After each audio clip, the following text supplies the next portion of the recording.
kad šis projektas yra tik tai pradžia. Jis trunka tik tai 6 mėnesius ir rezultatai yra tikrai džiuginantis.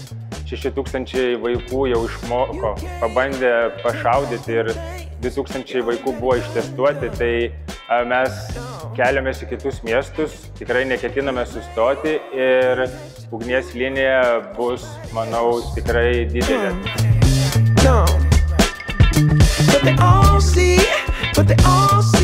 O pamačius šitą sporto salę ir va šitas varžybas, tokią atmosferą, norisi iš tikrųjų pačiai bėgti, šaudyti, fektuoti, atrodo, norisi tai daryti.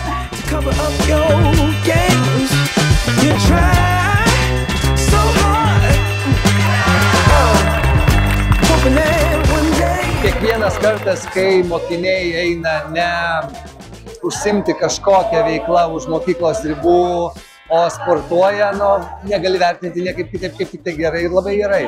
O matyti dar savo komandas, dalyvaujančias ir užimančias prizinės vietas yra dar smagiau.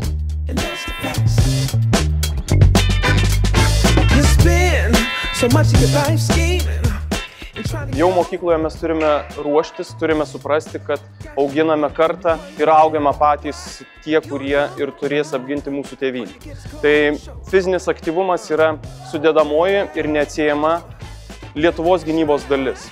Ir kuo daugiau sportininkų mes išauginsime, kuo daugiau vaikų įtrauksime į fizinį aktyvumą, tuo mes būsime stipresni, tuo mes galėsime geriau apsiginti. Norėtųsi, jog dalyvautų ne tik tai vieno ar kelių miestų, bet visos Lietuvos miestų mokyklos ir būtų tūkstantinė minia sportininkų, mokinių, kurie aktyviai dalyvautų ir praleistų taip pat smagiai laiką. Šiuolaikinė penkiakovė padarė labai didelį darbą, populiarindama šitą sporto šaką ir apskritai vaikų fizinį aktyvumą skatindama.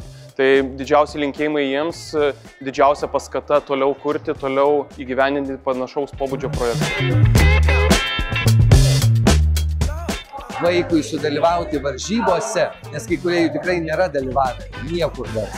Tai yra labai didelė investicija, visokeriopą. Tai va tas labai smagu ir už tą reikia sakyti ačiū visai.